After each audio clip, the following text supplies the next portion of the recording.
So he kept the job through a Chapter 7 and kept showing up. That says something. Well, I went down to the money loaner's place and they loaned me $15.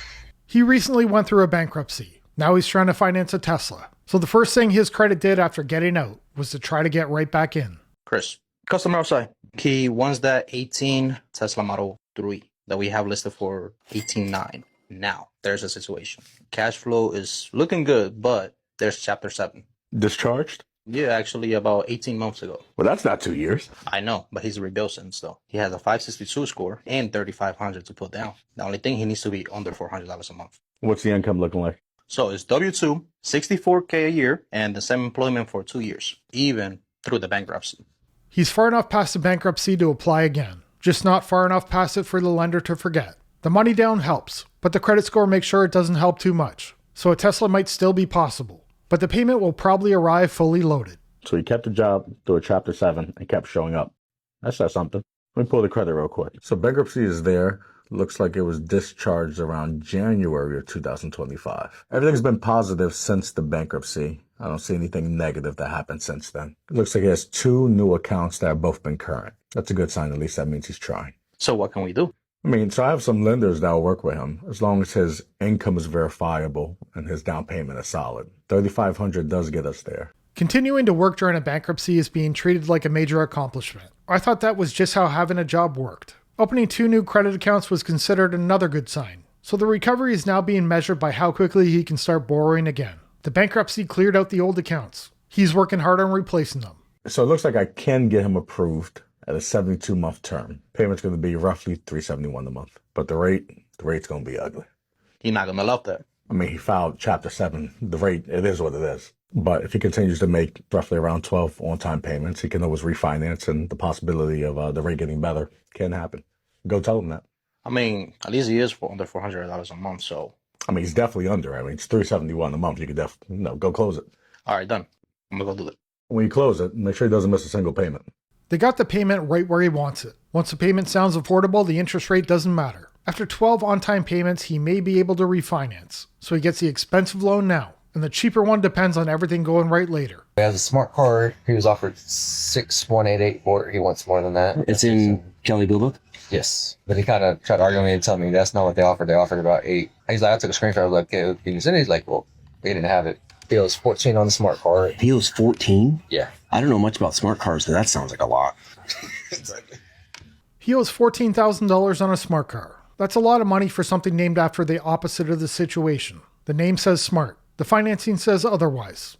JD Power is $6,000. MMR is $4,400. Kelley Blue Book is $6188 with cash offer. I think that's a strong cash offer. I don't even know how you can finance 14 on this car. That's wow. I think 6 is all of them. Whatever that Kelley Blue Book offer is, I think is a lot. There are only a few ways to owe $14,000 on a smart car. Either he rolled another car into it, bought every warranty they offered, or someone forgot a decimal place in the interest rate. Because unless there's a second smart car inside it, the math isn't even pretending to work. Yeah, so this is embarrassing to admit, but I had to sell my BMW after 2 years of ownership because I couldn't afford it.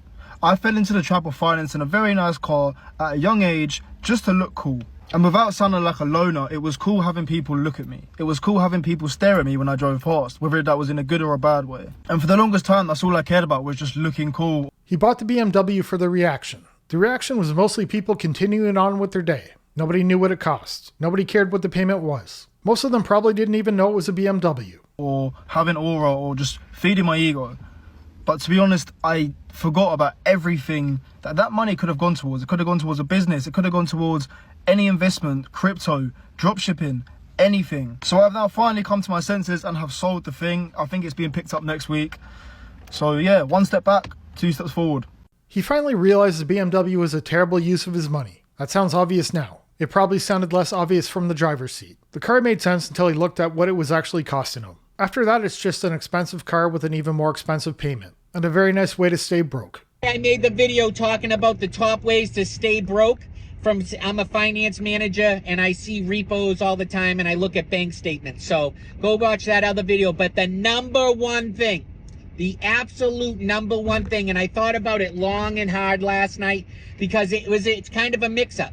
It's kind of a toss-up. between the edibles or the DoorDash. And they're 1A and 1B. According to him, repossessions usually come with the same two expenses. One makes ordering food sound like a great idea. The other makes driving to get it not the best option. So dinner gets delivered and the car gets picked up.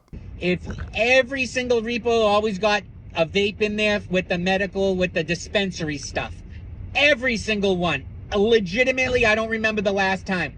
But the other thing, the 1A, is DoorDash.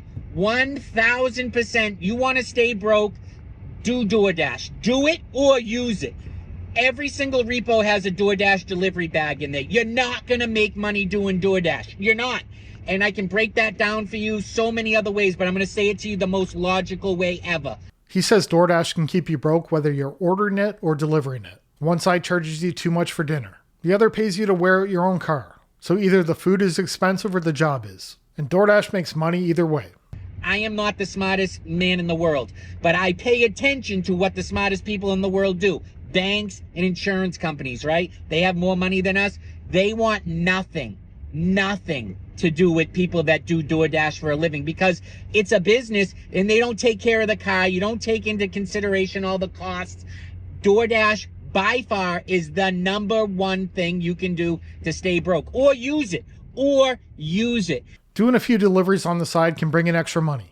Trying to do it full time is probably where the numbers get questionable. Ordering works the same way. Once in a while, paying for convenience isn't going to ruin you. It's when once in a while becomes several times a week. Then you're paying more than restaurant prices for not leaving the house. My vehicle is coming to its last leg. Paid about $1,400 for it 2 years ago. Probably put about the same amount in repairs since. And I'm just trying to figure out, do I keep putting money into repairs? What's your household income?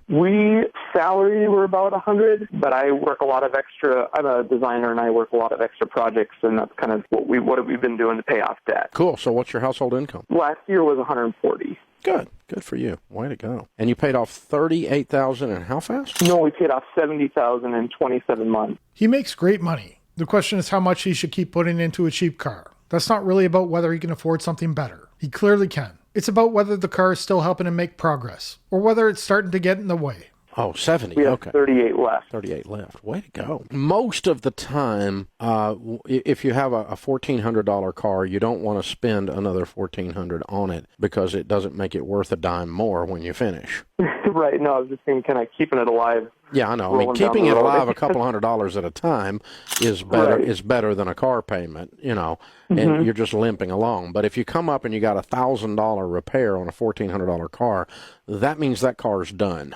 What a car is worth and what it's worth to keep are two different things. I bought a truck for $600 and put $1,500 into it. The truck still wasn't worth anywhere near what I spent. It ended up being one of the most reliable vehicles I've owned. So putting money into a cheap car isn't automatically throwing money away. Sometimes you're paying for years of cheap transportation. I went and stopped by Little Caesars, picked up 2 pizzas. How exactly did I get these two pizzas and the drink, which came to about $14.50. Well, I went down to the money loaner's place, and they loaned me $15, and I owe them $20 on the 30th. So that's not going to be a problem to pay off. He borrowed $14 to buy a pizza. Now he owes $20. So the pizza came with $6 of interest. That's a pretty expensive topping. The lender made almost as much from the pizza as the restaurant did, and they didn't even have to cook it. I was only scheduled to work 1 day this week. That was yesterday. When I walked into the money place, I thought that I could get a loan for $200, and that's not going to happen. So the most they could give me was $15. And then I owe them $20 on payday. So if my check should break $100 at the very least. He was hoping for $200, they gave him $15. That was as much risk as they were willing to take. He's a lot more confident about his next check than they are. Paying it back probably isn't the problem. Needing the loan for dinner is. That's it for this one. Thanks for watching. I'll see you in the next one. Bye.